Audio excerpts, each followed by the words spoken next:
How to start a business in Canada. It is really quite easy. It's as easy as opening up a laptop and typing in start sole proprietorship and then your province, or as easy as writing launch corporation Canada and then just going to the government website, whipping out a credit card, typing in your names, doing what's called a nuanced name search. They're going to say name search your business. I don't know how much it is, $27 to $30, $47. I have no idea, but it's likely not that much.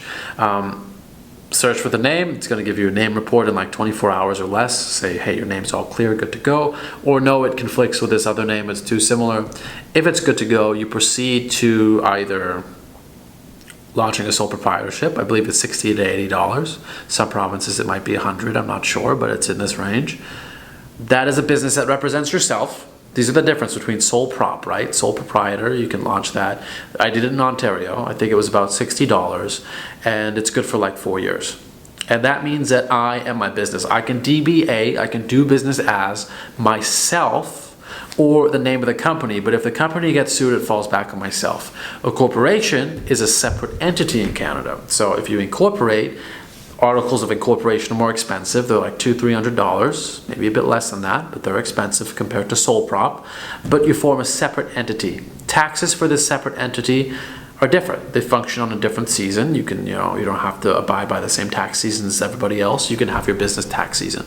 Another thing is that corporation is a separate entity. So if it gets sued, the assets within that corporation are on the hook and not yourself personally, unless you've messed something up legally. So these are the two differences. It's as simple as starting it online. So depending on which province you are, type that in, go to the government website, and my tip to you is you don't need an attorney. Go step by step, read things thoroughly, and you can launch that business. Now, I'm going to show you around our business, and I'm going to give you some tips for your first year in business about how to really make that profitable and make it less painful and difficult. Let's get started. So this over here is our office. Let me give you a full view of the entire office. We have 3 desks over here where our employees sit. This is where I sit in this back corner. I like to make it feel as much like home as possible, so I have included a lot of the things that I have at home, like a protein shake, my headphones, all these different things. We share the office with Ubisoft. Let me show you. I've actually done a full office tour before, and it seems to be like every single video, so I'm not going to do that in this video. Rather, I'm going to talk about some really helpful tips for your first year in business.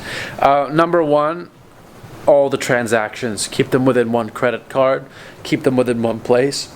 Don't move money around too frequently, because when you're at that stage where you don't have a bookkeeper and you need to report on your taxes, this goes mostly for corporations, because sole proprietor, it's a bit easier to track. You want to separate your finances as much as possible. Keep receipts of everything. Take pictures of every damn receipt you get. There are things you can write off that you cannot imagine. If you go somewhere on a business trip, you can write that off, right? You can write off the hotels or a portion of it. Always check with an accountant. And of course, another step is to get a good accountant. Find an accountant, whether that's a family accountant, somebody you trust, somebody you know. It is so important to get an accountant. That's really going to be a game changer. Hey Google, find me accountants in Halifax, Nova Scotia.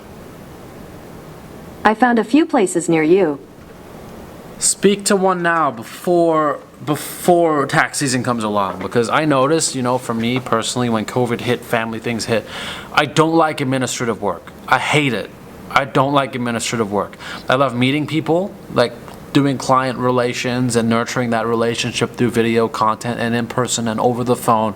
And I love doing sales, and I love, doing really high stake corporate agreements, and I love that. I love business development. I love all the creative process. I love the servicing as well to a certain extent, but the second it gets more focused and more administrative, I can't stand it. So know who you are at the beginning, because you're going to make those mistakes over a consistent period of time, and it's going to make it harder to function and operate as you should. So these are just a few things that I recommend.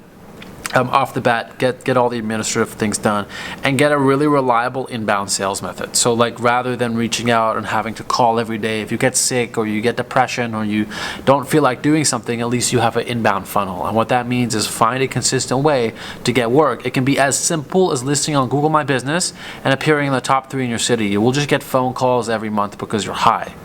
For us, it's making a few YouTube videos, putting them on YouTube, so we're always appearing on someone's search bar who is a potential prospect. Have inbound sales methods. So the launching a business is very easy. It's really about keeping it there, because it's like the statistic is like what? Most businesses fail within the first 5 years. It's not good. So it doesn't have to be that way. Just really know that it takes a lot of time and energy and momentum to get to that stage.